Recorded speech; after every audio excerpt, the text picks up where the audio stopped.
ವೈಭವ್ ಸೂರ್ಯವಂಶಿ ತರ ಪ್ಲೇಯರ್ಸ್ ಕರ್ನಾಟಕದಲ್ಲಿ ಹುಡುಕುವಂತ ಪ್ರಯತ್ನ ಇದೆ ಸರ್. ಚೆನ್ನಾಗಿ ಪ್ಲೇಯರ್ ಹುಡ್ಕೋಬೇಕು. ಎಲ್ಲರಿಗೂ ವೈಭವ್ ಸೂರ್ಯವಂಶಿ ಕಂಪೇರ್ ಮಾಡಿ ಅದು ಚೆನ್ನಾಗಿರಲ್ಲ. ವೈಭವ್ ಸೂರ್ಯವಂಶಿ ಒಂದು unique player sir. Sachin Tendulkar ಆದಮೇಲೆ 15 ಇಯರ್ಸ್ ಆಡಿ ಒಂದು ಪ್ಲೇಯರ್ ಇದ್ದಾರೆ. ಎಷ್ಟು ವರ್ಷ ಆಗೋಯ್ತು? ಅದಕ್ಕೆ ಒಂದು 40 ವರ್ಷ ಆಗೋಯ್ತು. 40 ವರ್ಷ ಆದಮೇಲೆ ಇನ್ನೊಂದು ವೈಭವ್ ಸೂರ್ಯವಂಶಿ ಬರ್ತಾರೆ. ಸುಮ್ಮನೆ ಅದು ಕಂಪೇರಿಂಗ್ ಮಾಡಬಾರ್ದು. ನಮ್ಮ ಹುಡುಗರು ನಮ್ಮ ಹುಡುಗರು ಚೆನ್ನಾಗಿ ಆಡ್ತಾರೆ, ಅವ್ರಿಗೆ ಆಡಬೇಕು. ಬಟ್ ಅವ್ರು ಒಂಥರ ಯುನೀಕ್ ಪ್ಲೇಯರ್. ಅವ್ರಿಗೆ ಎಕ್ಸೆಪ್ಟ್ ಮಾಡಬೇಕು. ಒಂದು ಸಖತ್ತಾಗಿ ಆಡ್ತಾ ಇದ್ದಾನೆ. ಆ ಥರ ಟ್ಯಾಲೆಂಟು ಅಂದರೆ ಏನೋ ಒಂಥರ ಸ್ಪೆಷಲ್ ಟ್ಯಾಲೆಂಟ್ ನಾವು ಕೇಳ್ತೀವಿ. ಹೋಪ್ಫುಲಿ ಅವನು ಮುಂಚೆ ಹೋಗಿನೂ ಅದೇ ಪರ್ಫಾರ್ಮೆನ್ಸ್ ತೋರಿಸ್ತಾನೆ, ಅದೇ ಚೆನ್ನಾಗಿ ಇಂಡಿಯಾಗೆ ಆಡ್ತಾನೆ, ಇಂಡಿಯಾಗೆ ಮ್ಯಾಚಸ್ ಗೆಲ್ತಾನೆ. ಅದು ಒಂಥರ ನಮ್ಗೆ ಇಷ್ಟ.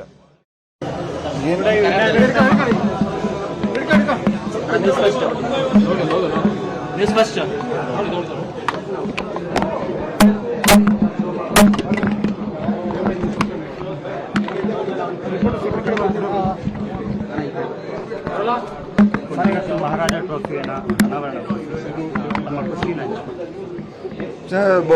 ಸಖತ್ ಖುಷಿ ಇದೆ. ಮಹಾರಾಜ ಟ್ರೋಫಿ ಕಂಡಕ್ಟ್ ಮಾಡ್ತಾ ಇದ್ದಾರೆ KSCA. ಈ ಟೂರ್ನಮೆಂಟ್ ಎಲ್ಲರಿಗೂ ಒಂಥರ ಆಪರ್ಚುನಿಟಿ ಸಿಗುತ್ತೆ ಹುಡುಗರಿಗೆ ತೋರ್ಸೋಕ್ಕೆ. ಈ ಟೂರ್ನಮೆಂಟ್ ನನಗೆ ಗೊತ್ತು, ಎಲ್ಲ IPL ಟೀಮ್ಸು ನೋಡ್ತಾರೆ ಪರ್ಫಾರ್ಮೆನ್ಸ್ ಈ ಟೂರ್ನಮೆಂಟ್ನಲ್ಲಿ. ಇಲ್ಲಿಂದ ಯಾರು ಚೆನ್ನಾಗಿ ಆಡಿದ್ರೆ ಅವರು ಆಚೆ ಹೋಗಿ IPL ಆಡ್ಬೋದು, ಕರ್ನಾಟಕಗೆ ಆಡ್ಬೋದು. ಒಂಥರ ಚೆನ್ನಾಗಿ ಪ್ಲ್ಯಾಟ್ಫಾರ್ಮ್ ಸಿಗುತ್ತೆ, ಒಂಥರ ಹೈಪ್ ಇರುತ್ತೆ. ಈ ಟೂರ್ನಮೆಂಟ್ನಲ್ಲಿ ಜನ ಬರ್ತಾರೆ, ನೋಡ್ತಾರೆ, ನೀವು ಚೆನ್ನಾಗಿ ಕವರ್ ಮಾಡ್ತೀರಾ. ಅದಕ್ಕೆ ಒಂಥರ ಹುಡುಗರಿಗೆ ಒಂಥರ ಚೆನ್ನಾಗಿ ಫೀಲಿಂಗ್ ಆಗುತ್ತೆ. ಮತ್ತು ಅವ್ರಿಗೂ ಒಂಥರ ಸ್ವಲ್ಪ ಪ್ರೆಷರ್ ಮೇಲೆ ಆಡೋಕ್ಕೆ ಸ್ವಲ್ಪ ಅಭ್ಯಾಸ ಸಿಗುತ್ತೆ. ಯಾಕಂದರೆ ಸ್ವಲ್ಪ ಈ ಲೀಗ್ನಲ್ಲಿ ಆಡ್ತಾರೆ, ಕ್ಲಬ್ ಮ್ಯಾಚಸ್ ಆಡ್ತಾರೆ, ಅದರಲ್ಲಿ ಏನು ಕವರೇಜ್ ಇರಲ್ಲ, ನೋಡಲ್ಲ ಯಾರು. ಈ ಥರ ಮ್ಯಾಚ್ನಲ್ಲಿ ಎಲ್ಲ ನೋಡ್ತಾರೆ, ಕವರೇಜ್ ಮಾಡ್ತಾರೆ.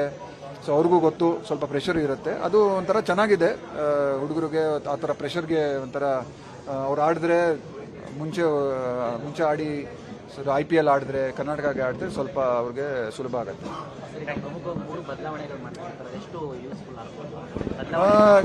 ಅದು ನಾನು ಸ್ವಲ್ಪ ಚೆನ್ನಾಗಿ ನೋಡಲಿಲ್ಲ ಅದು. ಬಟ್ ಅವ್ರು ಏನು ಹೇಳಿದ್ದಾರೆ ಅಂದರೆ ಅದು ಏನು ಹೇಳಿದ್ದಾರೆ, ಒಂದು ಇಂಪ್ಯಾಕ್ಟ್ ಪ್ಲೇಯರ್ದು ಅವ್ರು ಮುಂಚೆ ಕೊಡ್ತಾರೆ. ಒಂಥರ ಚೆನ್ನಾಗಿದೆ ಅದು.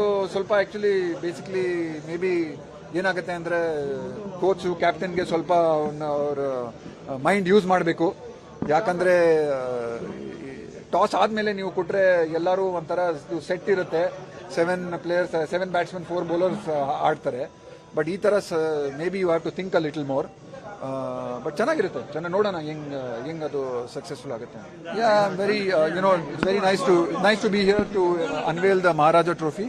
I think it's a very important tournament for Karnataka cricket because it's a great opportunity for the young boys to be able to showcase their talent in the state.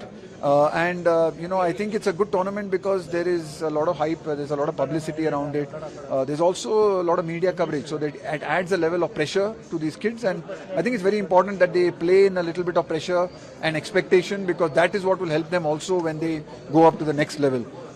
Also, it's great. I know this is a kind of tournament where a lot of the IPL teams also, scouts, they watch these matches, and if they perform well, like we saw last year with Yashraj Punja, I think was a good example of somebody who played well in this tournament and went on to play the IPL even though he has not played for Karnataka, and he's done really well. So I think that is a really good story, and hopefully there'll be more players like that who come to the fore. Thank you.